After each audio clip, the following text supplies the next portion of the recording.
In last week's video, I revealed that my favourite Hindi film is about a man who learns that true happiness comes not from wealth or status, but from living a dharmic life, a life where duties to nature and society are all important. The Ramayana and Mahabharata give great examples of the battles fought in history to preserve Dharma. Dharma sits at the heart of Hindu belief, and it is for this reason that Hinduism has survived for thousands of years longer than any other religion. Unlike other religions, which measure strength of devotion by the number of non-believer souls destroyed or converted, Hinduism measures strength of devotion by the strength and sincerity of an individual's quest to become a better person, to become more aware, and to become more peaceful with everything in nature.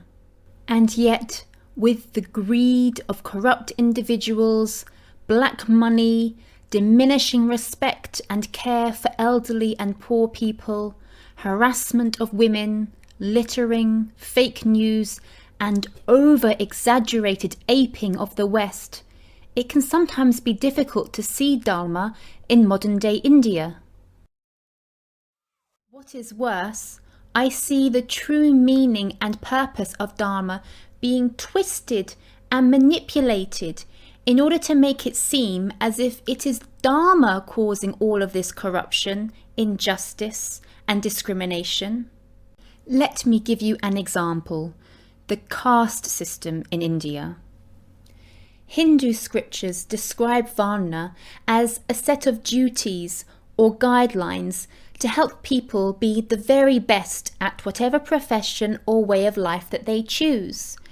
All these ways of life and professions fall into four main groups, which the Hindu scriptures recognize as all being valuable and all necessary for a well-functioning society. You need people to grow and make use of the resources that the human body requires, such as farmers, builders, and artists. These are the Shudras.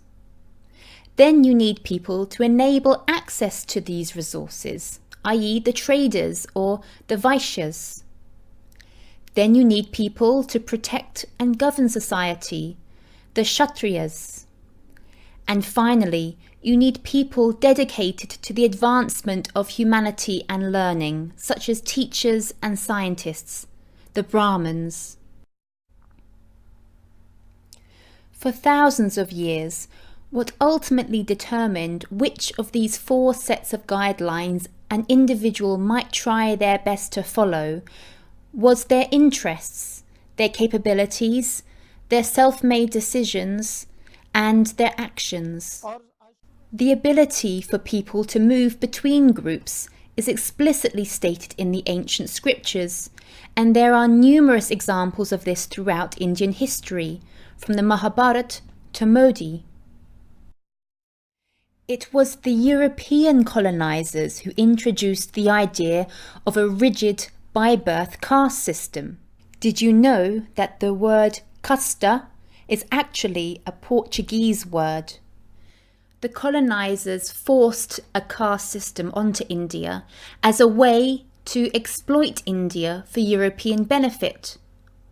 After all, even at the peak of the British Raj, each European in India needed to find an effective way to control nearly 2,000 Indians. So what the Europeans did was break Indians into inflexible groups and give them each rules on what they could and could not do, as a way to be able to manipulate them. The British made these inflexible by-birth rules into law in 1881. Sadly, the first governments of India after independence adopted this Western mindset. After all, they and generations before them had been forced to be educated in the Western way and to believe the West's lies, so it was all that they knew.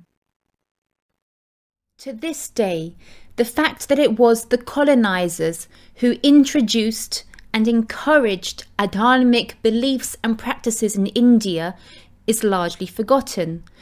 The West's lies have been very effective in brainwashing generations of people around the world, including in India, into believing that the rigid by-birth caste system is native to India, that Dharma is adharmic.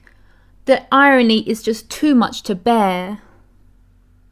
What is scary is that the inequalities and injustices of the caste system are creating the perfect breeding ground for conversions. Conversions to religions and cultures that prioritize self-gratification above everything else, the very center of adharma. It is because of self-gratification in these cultures that women have been viewed as inferior to men, that the environment has been abused, that elderly people are thrown away, that families have become so fragile, and that an individual's wealth and status determines their feelings of self-worth. So please, India, for goodness sake, do not do yourselves the injustice of aping the West. It is not cool, and it most certainly is not clever. And do not take news and social media reports criticizing Hindu practices and beliefs at face value. Instead, seek to learn the truth, always bearing in mind that for hundreds of years, tricks have been played on you to make you forget that you are part of a vastly older, richer, and dharmic culture and religion.